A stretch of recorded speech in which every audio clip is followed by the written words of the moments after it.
Howdy, y'all. It's 4:30 in the morning. I have no plans on sleeping. Let's do another tag video. This time we're going with the the Efftup Book Tag by Daniel over at Guilty Feed. It's a channel that does not have nearly enough love for how eloquent he is. So show him some love. I'll link to his original video down in the description. So, what is this tag? It's pretty self-explanatory. It's about Efftup books. I'm not much of one for saying effed up. I'm going to say fuck in this video. I'm going to say fuck a lot in this video. So I hope you strap in, put your seatbelts on. It's adult language time. These are some adult-ass books, so I don't feel too bad about it. So, question 1. What's a book that was fucked up in a good way? I'm going to go with one that I read recently, which is Scorch Atlas by Blake Butler. This is a book of short stories, linked short stories, that are all about the world ending. And it's ending in a very gross way, where everything is just sort of rain constantly and mold. People are molding and falling apart, and like they're just becoming feral and being eaten by dogs. And it's just absolutely disgusting. I imagine that 90% of people would, either because of the complexity of the structure and narrative, or because of how just flat out gross it is, could not deal with this book. It doesn't have a great rating on Goodreads, and I'm not surprised. But I loved it personally. I just earlier today in the mail got a copy of his novel 300 Million, which I'm really excited to read. It sounds pretty interesting. So, question 2, what's a book that was fucked up in a bad way? I'm going to go with another one I read recently, which is Gutshot by Amelia Gray. This is also a story collection, though not linked. I didn't love this book, and there were a couple of stories in it that were like particularly bad and sort of cringy and sort of trying to be fucked up just for the sake of being fucked up. It felt like there's one story about a couple having sex, and then they cut the man's penis off while they're having sex, and then sew the woman's vagina closed with the penis inside of it. Just stuff like that. It just didn't work for me. Question 3. What's a book that everybody loved but you thought was just fucked up? I sat and racked my brain about this question for a while, and I could not think of anything. I have not read, to be quite honest, that many books in my life that I didn't like. I'm pretty good at picking out books that I'm going to like, and I'm also pretty prejudicial about putting books down when I'm not enjoying them and having no trouble with leaving them behind. So most of the books that I've read that I didn't like were for school, and you don't read that many fucked up books for school. So I just couldn't think of anything for this one. If you've got one though, leave a comment. Let me know. Question 4. Sexy A Efftup. The only thing I could really think of was Choke by Chuck Palahniuk, which is a book I don't like. It's about sex addiction. There's a lot of sex in it.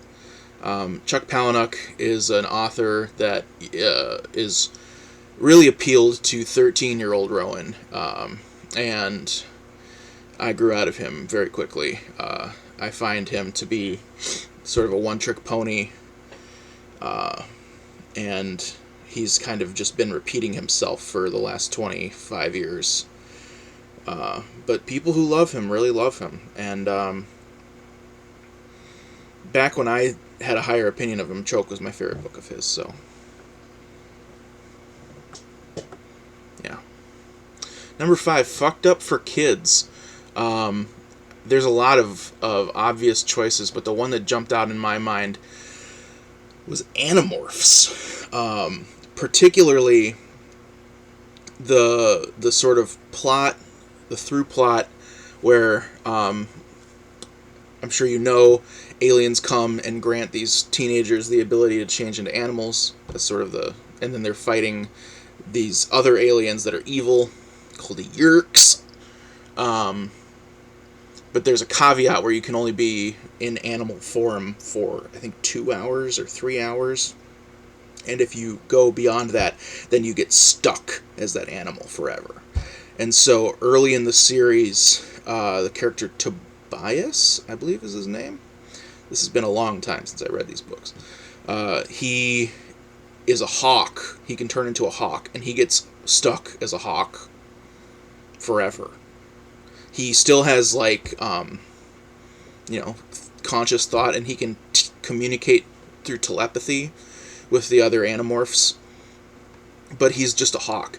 And he slowly sort of descends into this hawk life where he sort of loses his humanity, and he lives this incredible solitude, and it's very dark and very isolating, and about, like, what it means to be human in a very sort of philosophical way. Heavy shit for a kid's book.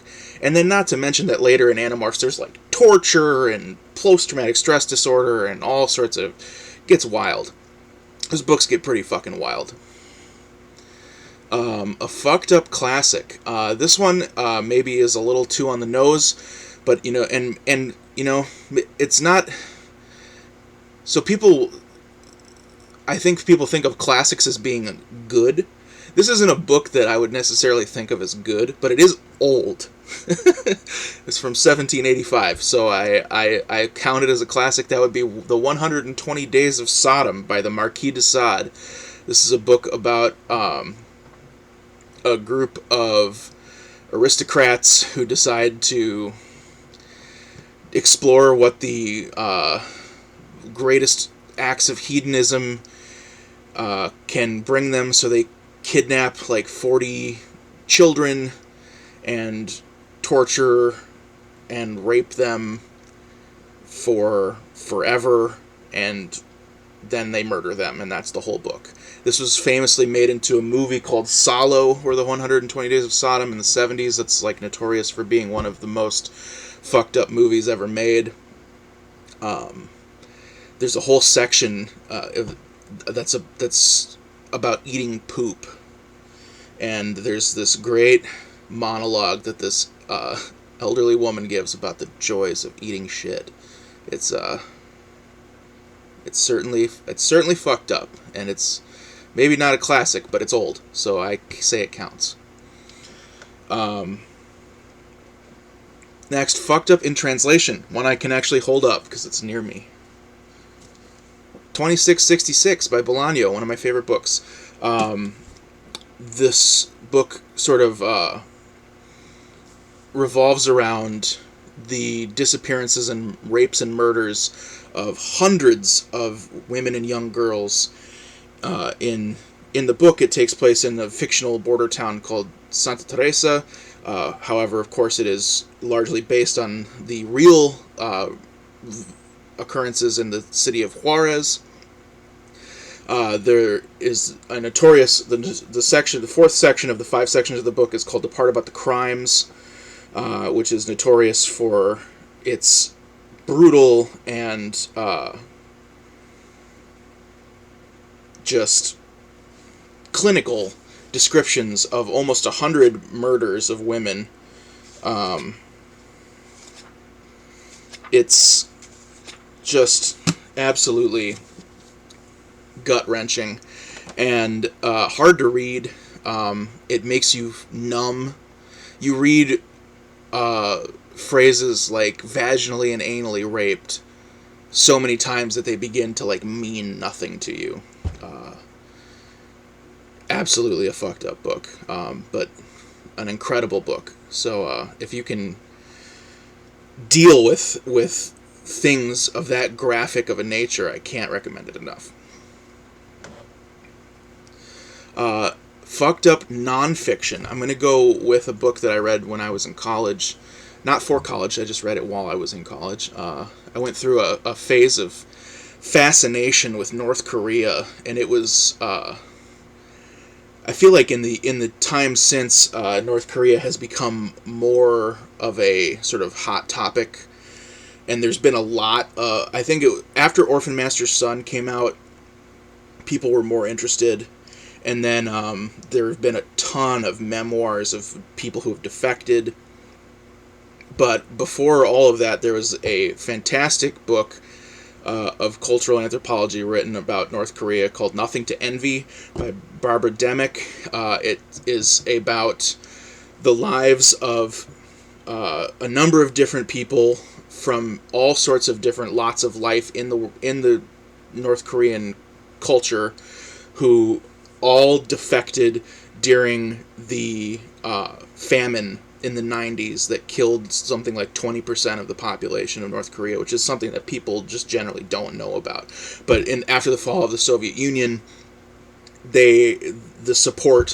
North Korea has no means of supporting themselves, generally speaking, and so they relied incredibly heavily upon the support of the Soviet Union financially to sustain themselves. And when the Soviet Union fell, they found themselves without that support, and people starved in mass. It was absolutely wild and fucked up and awful, and it is heart-wrenching and brutal, and I mean, it's the story of suffering under totalitarianism. It doesn't get much more fucked up than that. So yeah, for fucked up nonfiction, I'm going with that. Next, illustrated fucked up. Oh, it's heavy. I've got it to hold up, though, because it doesn't fit in a box, so I had it just sitting around. It's Lost Girls by Alan Moore and Melinda Gebbie. This is a trilogy of graphic novels that is about... now, if I remember correctly, it's Dorothy from The Wizard of Oz, Alice from Alice in Wonderland, and... oh, I can't remember who the third one is. It's been quite a long time since I read this. But three women of children's... oh, Wendy from Peter Pan, of course. Women of children's literature, female characters of children's literature, but as adults, they're all at this sort of spa retreat, and they begin talking about their sexual escapades as children, and it's like... It's wildly fucked up. Just like the concept of that, like, Peter Pan and Wendy, it's that, like, Peter Pan was some man who came through the window at night and basically rapes Wendy. Like, it's presented as though it's a somewhat consensual relationship, but she's, a child at the time, so it's not at all, and it's extremely graphic. It is straight up pornographic. Straight up, I can't. I don't want to pull out. Well, let me just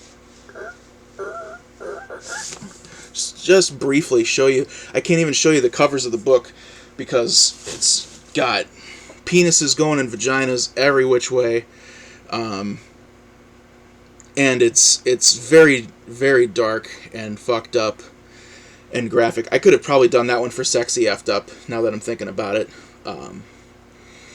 So yeah, it's a double whammy. And finally, Hanya Yanagihara's A Little Left Up. This is a book that is just misery porn solely designed to convince you how fucked up the world is. I think that some people think of that, or of misery porn, as like a detractor way of putting it. But there are books and art that I think of as misery porn that is, I think, great. Like, Lars von Trier is like the king to me. Something like Antichrist just being misery porn, but in such a good way. And in literature, the thing that sprung to mind was Blood Meridian. It's a book where every character is reprehensible and evil, and they do horrendous, evil, awful things, and nothing good happens in the entire book, and it is this sort of chaos of evil. If you don't know, the book is about a kid. The kid is as he's called, who's a teenager who joins up with a gang of Americans in Mexico who have been hired by the local government to kill Apaches because Apaches are attacking their lands and attacking their people. So they go out and massacre women and children, Apaches, scalp them. There's like descriptions of them like beating babies on rocks and just horrific shit. And then of course once they run out of Apaches to kill, they decide to just start killing everybody. It's absolutely brutal. It has some of the most evocative images. There's a part where they come across a tree hung with dead babies that will just stay in my mind forever. It's such a striking, grotesque image that it haunts me absolutely. So yeah, that's it. That's the last question. So are you a fan of Fucked Up Books? If so, leave me comments with some of your favorites. I don't feel like tagging anybody. I don't know anybody in the community well enough to feel confident in tagging them, and I don't want to put the pressure on anybody. So if you saw this video, you liked it, make your own. That sounds great. Check out Guilty Feet. Daniel at Guilty Feet. He seems like a swell dude, and he came up with this tag. So shout out to him. And yeah, thanks for watching.